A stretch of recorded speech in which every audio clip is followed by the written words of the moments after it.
Also, keep in mind for this one, they're bringing back the Forest. Bless you. I couldn't stop that one.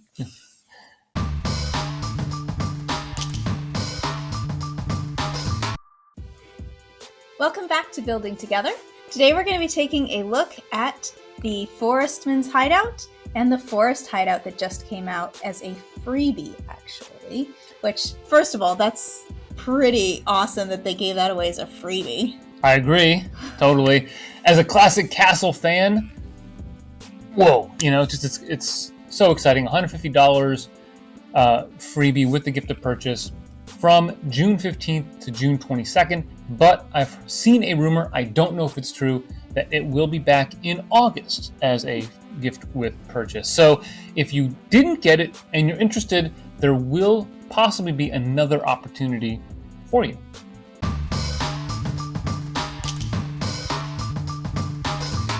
Okay, so tell me a little bit about these two sets. Yeah, so over here we have the original set. This is the Forestmen's Hideout. Came out in 1988, retailed for $17.50, and had 201 pieces, 2 minifigs. It was part of the Forestmen's line, which included sets like the Camouflaged Outpost, and there was, I can't remember the name of it, the Forestmen's Fortress or something along those lines, kind of on a river. Forestmen's River Crossing as well. That's a great set. I have that one. Love that set. Love the bridge. I always loved the Forestmen sets. They were really cool, just the trees and all that stuff, the way they put it together. And so really good design, really good play features for the time. And this was, I don't know if it was the most iconic of the sets, but certainly one of the sets that a lot of people, I think, really liked from that era. This one is the 2022 version, 254 pieces, so a little bit more in terms of the number of pieces. It retailed for, as we mentioned earlier, a whopping $0 gift with purchase, so you had to spend the right amount of money. Also comes with 2 minifigs, and is, I wouldn't say this is part of an official castle line yet, but it is certainly part of a increasing number of castle sets coming out with the Medieval Blacksmith Shop, the 3-in-1 Creator Castle, and of course the Lion Knights Castle, dropping on August 3rd.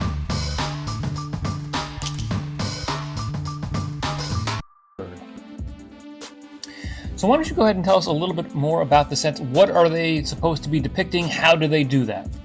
Alright, so we basically have a tree, obviously, and it's a little Forestman's Hideout. So these guys can hide out here. You can go inside the tree, and they've got, a little space in there. We've got a little target practice. Same thing with this one. You can go inside the tree as well, and there's a little target practice. We've got some trees outside as well. And we've got, of course, 2 minifigs in each set. Up at the top, we have a little fortress that's allowing them to look out, maybe over an empty patch of forest, or over, maybe it's on the top of a hill and they can overlook a valley, river valley, or some other enemy encampment or something along those lines. So a nice little detail. And of course we've got the 2 Forestmen shields on both of these sets right here, which I think is really neat. Now, in terms of the building techniques, it's been almost 35 years between the 2 sets, and there's definitely been a little bit of evolution in terms of the pieces used and all that. What I think one of the first things that stood out to me is on the tree, to get the bulk of the tree, they use these panels, these corner panels that they used in castles quite a bit. In fact, these panels first came out in the castle line, the Black Falcon's Fortress 1986, and they use quite a few of them to build up the bulk of the tree. They still make similar pieces today, but they didn't use them for this one.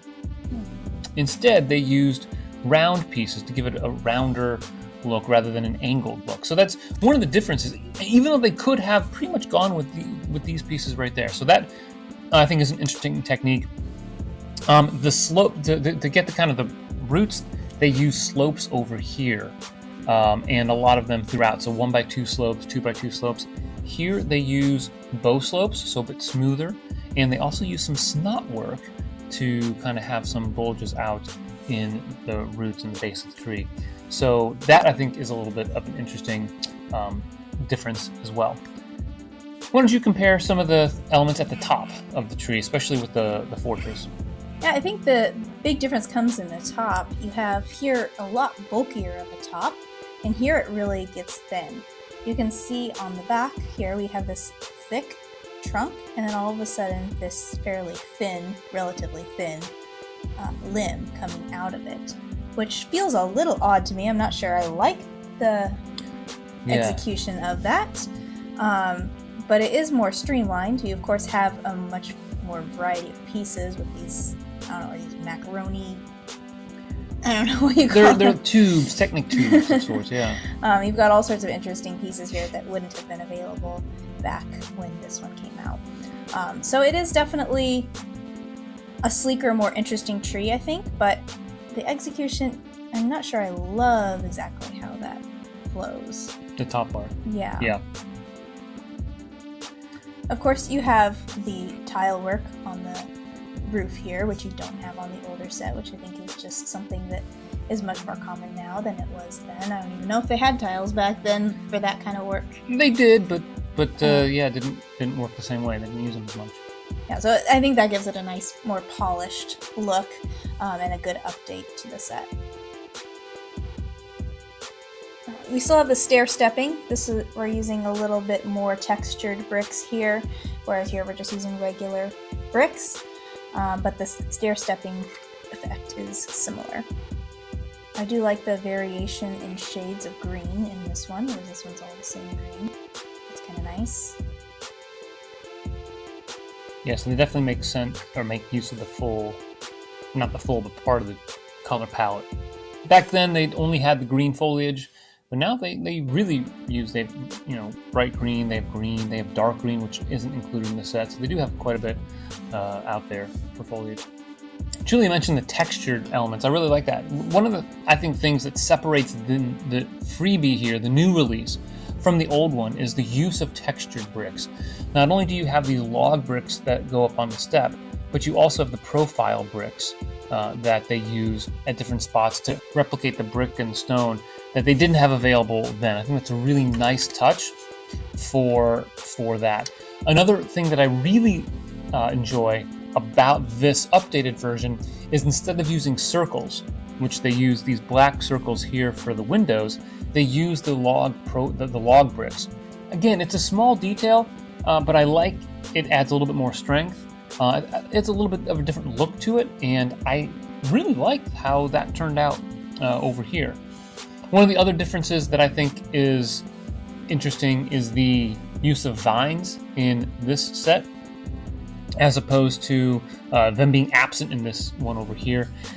And I like the vines. As a kid, I liked the vines. You could swing the Forestmen around. They could, swing from one tree to the next. I always dreamed of having, a forest of these. It'd be cool to have like 6 or 7 of them, and maybe some other trees that weren't that, but it, finances got in the way as a kid, and to a certain extent they get in the way now. Another interesting comparison is the way they attach the foliage. The classic setup for the 1980s and even the Redux Forestman sets in the 1990s is you have a 1x6x5, 1x5x6 arch right here, the piece of foliage connected with a plate. Typically 1x3, maybe a 1x4. Here we have a 1x2, one of the only times you see those connected there. Here it's much different. They're looking to affix the foliage onto not studs, but little pins, whether it's using handlebar elements, whether it's using these bone pieces in black that kind of look like limbs. They're trying to get that feel so that it doesn't look quite so stud-like and so heavily studded. The drawback is that it is kind of easy to knock these off. It can be. So not quite as strong. There are a couple places where they're attached on studs on the back here, but it does give it a nice, I think, a different look. I think it gives it a more organic look, much more irregular, which I think trees are like that. This is very, angled, very straight line, and not so curvy. Those are a couple of key differences that I noticed. One thing Autumn noticed about both of them is that although it's a tree, it's black. And she thought, well, why is it not brown? And she asked, well, was there no brown back then? the answer is that's correct. Back in the 1980s, they only had brown pieces for the barrels, the treasure chests, horses were brown, and that included 1x2 bricks and 1x2 plates in brown to fill in the horses. Other than that, brown pieces didn't really come in a large quantity and variety until the 1990s. So after this, the updated Forestmen line had some brown pieces. So I think to keep with this, they had a decision to make. Do we update the colors in addition to the pieces and techniques, or do we keep it the same? I like it in black. I like comparing them in black. I think having it in brown, dark brown, may have gotten maybe a little bit too much. The other thing is I don't know exactly if all of these pieces are available in shades of brown. And so there might have just been a, cost of production element to it, making it easier to produce in black.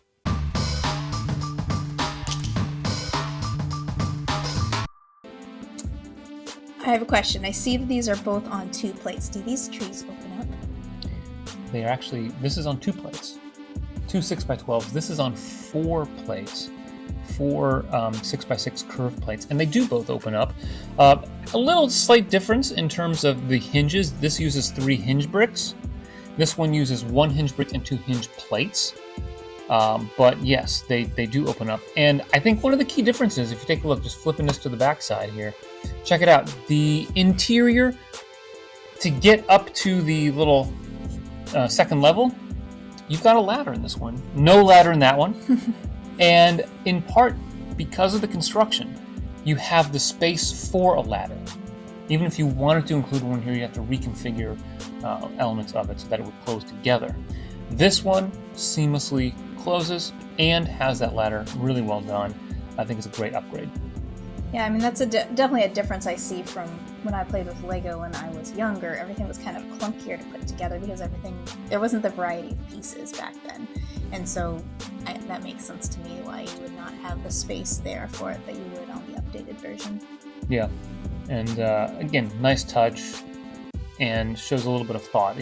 Some of the older castles were frustrating because they didn't have staircases or ladders. And now I think it's a conscious thing when they make some of those, the castle 3-in-1 blacksmith shop. All these sets are including details that allow you to get from one level to the next, as if it, they just teleport up.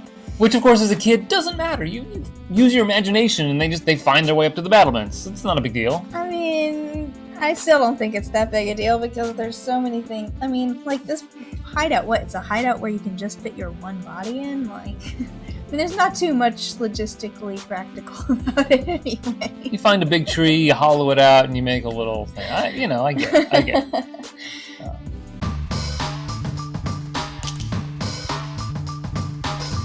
I'm curious as to your thoughts about the minifigs.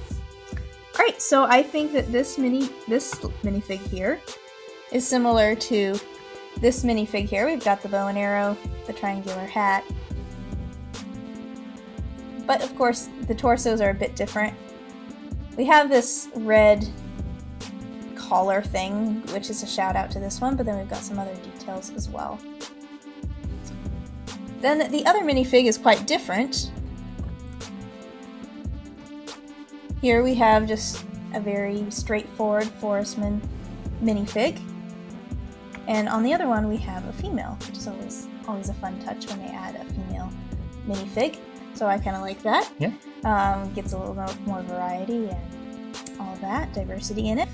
Yeah, I mean, I like this set having 2 unique torsos. This one is basically the same torso for 2 minifigs. But again, it's a free set, so I get it. So for this one, they're bringing back the Forestman torso, which is important to know. I mean, it's not like they had a bunch of Forestman torsos for other sets. However, a little caveat to that is they are including Forestmen in the Lion Knight's castle. So they're in production for that. So it's not as if it's a standalone thing, which of course I think is a good thing. I thought it was interesting as well that you get the plume in this one, which comparing them looks very similar. Not completely identical, but nearly identical. and I think that's really nice. And one of the great things about the Forestmen sets growing up was that, you know, the castle sets and the knights used the big plumes, and the Forestmen always used the little ones. And the plumes back in the 1980s came on a sprue of 3, a large, medium, and small. And so when you got the castles, you know, the small ones are always left over, which, if you got some Forestmen sets, really allowed you to, you know, use those as extras, or you could use those as quills. I remember seeing that, taking a picture and doing that as a kid, you know, thinking that was cool. So I like that they included the plume, at least one plume in this one. And yeah, other than that, I mean, the Forestmen shields are nearly identical. That's great. The only difference is old brown versus reddish brown, the new color brown that changed over in 2004. They got that printing spot on, the red flag. I mean, it's a pretty good replica here.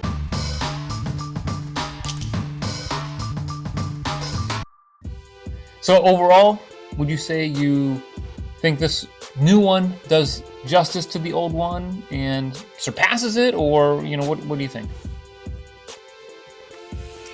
I think they're both pretty comparable. They're both nice little sets. I think that the execution of the wide trunk down to the thinner limb is a little awkward, but I do think that the leaves are much more organic how they're coming out, and I do think it's a nice look here with the limb coming out thinner, even though the transition is a little awkward. And the minifigs I think are nice. I like the little mushroom. The interior is different. I'm not sure I like one over the other. There's some differences. I like how you have a little bit more room for weaponry on the old one. Does it surpass the old one?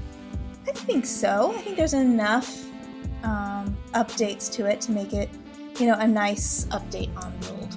Yeah, it's a fresh view on a classic, and yet still, I think, provides the appropriate tribute to the old one.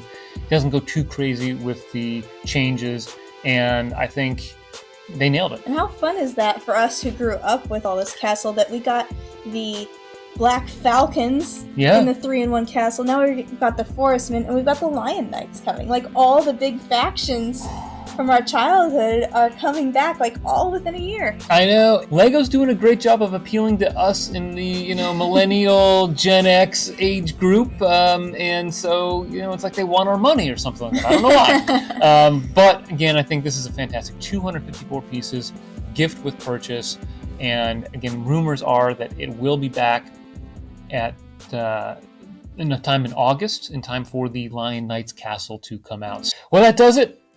I hope you enjoyed this video. I love Old Castle. I love comparing the old and the new. So we'll be doing more videos, hopefully, as more stuff comes out, especially that Lion Knight Castle. So make sure you subscribe and ring the bell for notifications. Also, comment down below if you think this new update is worthy of the old one. And always remember, keep building together.